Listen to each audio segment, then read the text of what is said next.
IPL এর 15তম ম্যাচে Kolkata night রাইডার্সের বিপক্ষে মাঠে নামবে সানরাইজার হায়দ্রাবাদ।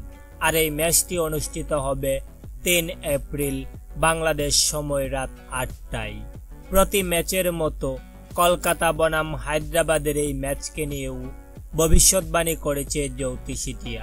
চলতি আসরে ইতোমধ্যে 3টি ম্যাচ খেলে ফেলেছে কলকাতা নাইট রাইডার্স। আর এই 3টি ম্যাচের মধ্যে একটি ম্যাচে জয় নিয়ে পয়েন্ট টেবিলের তলানিতে এখন শাহরুখের দল।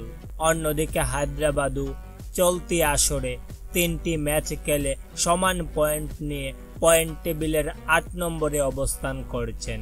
এদিকে পরিসংখ্যান দেখলে বোঝাই যায় হায়দ্রাবাদের চেয়ে অনেক গুণ এগিয়ে কলকাতা নাইট রাইডার্স।